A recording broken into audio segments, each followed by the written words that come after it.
সংখ্যা পদ্ধতির ৬ number class করব আজকে। যারা আগের ক্লাসগুলো দেখো নাই তারা প্লে স্টোর থেকে দেখে আসো এবং সাথে সাথে এই ক্লাসটাও করে ফেলো। দেখো ক্লাস নাম্বার 6, আমরা 6-এ কী কী শিখবো দেখো। আমরা স্টেপ 2 এর ম্যাথ শিখতেছি। স্টেপ 2 এ হলো বাইনারি থেকে আমরা হেক্সাডেসিমেলে রূপান্তর করা শিখবো। দেখো এখানে আমাদের একটা 1 নাম্বার ম্যাথ দেওয়া আছে। এই ম্যাথটার উত্তর অলরেডি আমি কিছুটা সাজিয়ে লিখে রাখছি। এখন জাস্ট আমরা অঙ্কটা করে ফেলবো।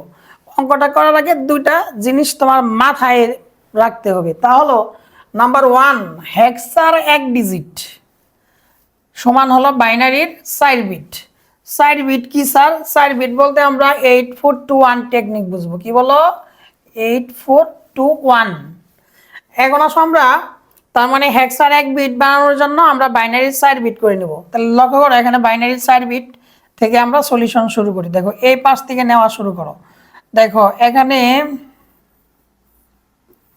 অলরেডি দেখো 10 10 আছে, 10 10 লিখে ফেলো। এখন আসো এখান থেকে 4 বিট নাও। এখান থেকে যদি 4 বিট নাও কি হয় বলো? 0 1 0 1। লাস্টে দেখো 1 আছে।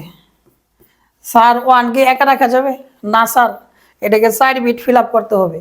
তাহলে দেখো 1 নিজে একটা বিট, তাহলে 4 বিট করার জন্য অতিরিক্ত কটা শূন্য দিতে হবে? 3টা। শূন্যটা হবে কোথায়? বাম পাশে। এখন আসো তোমার কিছু বেসিক কনসেপ্ট বুঝতে হবে। এই যে বিষয়গুলো আছে এগুলাই তোমার বুঝতে হবে। এইগুলা কি দেখো, হেক্সার যদি বলি 0 তাহলে বাইনারি বলতে হবে 4টা 0। 1 বললে 0001, 2 বললে 0010, 3 বললে 0011। এখন আসো আমাকে প্রশ্ন করো স্যার এগুলা কোন টেকনিকে বানাইলেন? এইটুকুই কিন্তু সবচেয়ে বেশি ইম্পর্টেন্ট এই হেক্সা অঙ্ক করার জন্য। তাহলে লক্ষ্য করো আমরা 8421 টেকনিকে এগুলা বানাইছি। এখন আসো আমরা 8421 টেকনিকটা আগে বুঝি। তোমাকে মনে করো আমি 1 টাকার নোট, 2 টাকার নোট, 4 টাকার নোট, 8 টাকার নোট তোমাকে দিলাম, তুমি মনে করো। এখন তোমাকে বললাম তুমি এখান থেকে 10 টাকা বানাও। কয় টাকা বানাইতে বললাম? 10 টাকা বানাইতে বললাম। 10 টাকা। তুমি 10 টাকা বানাবা। 10 টাকা বানানোর জন্য দেখো তুমি 8 টাকার নোটটা ব্যবহার করবা আর 2 টাকার নোটটা ব্যবহার করবা, তাই তো নাকি? তাহলে যে 2টা নোট ব্যবহার করছো তার উপর 1 দিয়ে দাও। দেখো তো 4 টাকার নোট ব্যবহার করছো না, ব্যবহার না করলে তার উপর 0 দিয়ে দাও। 1 টাকার নোট ব্যবহার করছো না, এর জন্য 0 দিয়ে দাও। তাহলে বলো তো 10 মানে কত? 10 মানে তোমরা জানো হেক্সাডেসিমালে 10 মানে হলো এ, আর এর মান দেখো এই যে 10 10। তাহলে দেখো আমরা এ কিভাবে বানাইলাম, 10 10 কিভাবে বানাইলাম তোমরা যে নোটের মাধ্যমে বুঝে নাও। এখন আসো আমরা আরেকটা বুঝি। তোমাকে বললাম তুমি 13 টাকা বানাবা। কয় টাকার নোট দিলাম বলো তো? তুমি মনে করো 1 টাকার নোট দিলাম, 2 টাকা, 4 টাকা, 8 টাকা নোট। তুমি বানাবা 13 টাকা। আর 13 মানে কি বলো তো? একসাথে ডি। 13 মানে হলো ডি। এখন 13 তুমি কিভাবে বানাবা? তোমার দেখো 8 টাকার নোট নিতে হবো, 4 টাকার নোট নিতে হবো, 8 4 12 আর 1 টাকার নোট নিতে হবো। যে নোটগুলা ব্যবহার করলা তাদের উপর 1 দাও। আর 2 টাকার নোট কি তুমি ব্যবহার করছো না? তাহলে 0 দিয়ে দাও। তাহলে 13 মান কিন্তু এটাই দেখো 1101। এই যে দেখো 13 1101। আচ্ছা লাস্ট আরেকটা করি। তোমাকে বললাম তুমি 6 টাকা বানাও। কয় টাকা বানাবা? 6 টাকা। কয় টাকার নোট আছে? 1 2 4 8 টাকার নোট আছে। 6 টাকা বানাইতে গেলে কি 8 টাকার নোট ব্যবহার করা যাবে না? কারণ 6-এর চেয়ে তো 8 বড়। তাহলে 4 টাকার নোট নিতে হবে আর 2 টাকার নোট নিতে হবে। তাহলে যে নোট ব্যবহার করলো তার উপর 1 দাও। 1 টাকার নোট নেওয়া নাই এর জন্য 0। 8 টাকার নোট ব্যবহার করো না এর জন্য 0। তাহলে 6 মানে দেখো 0 1 1 0। এই যে 6 এর দিকে তাকিয়ে দেখো 0 1 1 0।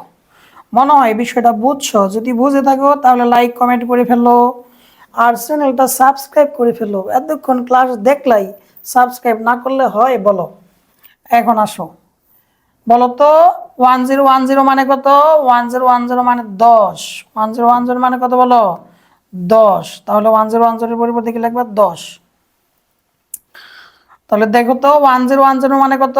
1010 মানে হচ্ছে 10 মানে এ, যে 1010। তাহলে এটা কি লিখবা বলো? এ লিখতে হবে। আর 0101 এই যে দেখো 5, 0101, তাহলে এটা মান কত বললো? 5।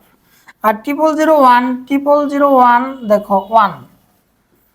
তাহলে বলো তো অ্যান্সারটা হলো মূলত কি 15 এ। এটাই হলো অ্যান্সার। কোন অঙ্কের অ্যান্সার বলো? এই অঙ্কটার অ্যান্সার এটা।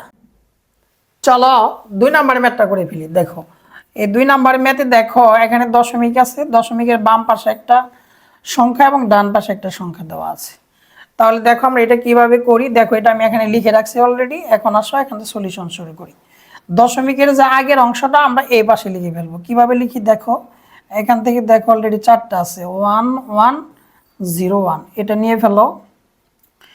এরপর দেখো এখানে কয়টা আছে? 2টা, 0 1, এখানে একটা দাগ দিয়ে ফেলো, 0 1। দেখো তাহলে আমাদের এখানে কিন্তু 2টা অঙ্ক আছে। তাহলে অঙ্ক কয়টা করতে হবে? 4টা। কেন? ওই যে হেক্সার 1 বিট, বাইনারি 4 বিট, যে এর জন্য অতিরিক্ত 2টা শূন্য বাম পাশে দিয়ে দাও। এখন আসো এই যে দশমিকটা এখানে দিয়ে ফেলো, জাস্ট এই বরাবর এইভাবে লিফটের দরজা যেন কিভাবে খুলে বলো তো, এই যে দশমিক বরাবর এইভাবে হাতটা রাখো আর এভাবে ধীরে ধীরে ধীরে এইভাবে দাও। তার মানে এখান থেকে যাবে এই দিকে আর এখান থেকে যাবে এই দিকে, লিফটের দরজার মতো। আগের ক্লাসটাতে কিন্তু আরো ডিটেলস বলছি এই ব্যাপারে। তাহলে বলো তো এখানে কি লাগবা? এখান থেকে 4টা নিবা। কি কি বলো? 1 1 0 0, এইদিকে যাবে। দেখো 1 কিন্তু অলরেডি একে অবশিষ্ট আছে। তাহলে বলো তো একা রাখা যাবে 1কে? না, এটাকে অবশ্যই 4টা বিট ফিল আপ করতে হবে। এখন যেহেতু এই দিকে যাচ্ছে এর জন্য ডান পাশে কিন্তু শূন্য দিতে হবে, অতিরিক্ত 3টা। আর এইখানে কিন্তু আমরা বাম পাশে শূন্য ব্যবহার করছিলাম। কেন? এই দিকে আসলে এর জন্য। আর ডান দিকে গেলে ডান পাশে শূন্য, এদিকে আসলে বাম পাশে শূন্য। তাহলে বলো তো 1 1 0 1 মান কত? 1 1 0 1, দেখো এই যেটা 1 1 0 1 মানে 13, মানে হলো ডি। তাহলে এখানে লিখে ফেলো ডি। আর 00 1 0, দেখো 00 1 0, এটা হলো 2। এই দশমিকটা টুপুস করে মেরে দাও, 1 1 0 0, দেখো 1 1, এই যে 1 1 সিতে দেখো 1 1 0 0, তার মানে এটা হলো সি। আর 1 দিয়ে 3টা শূন্য কোন জায়গায় আছে? 8-এর মধ্যে আছে 1 দিয়ে 3টা শূন্য, তাহলে 8 লিখে ফেলো। তাহলে ফাইনাল যে অ্যান্সার সেটা দেখো তো কি?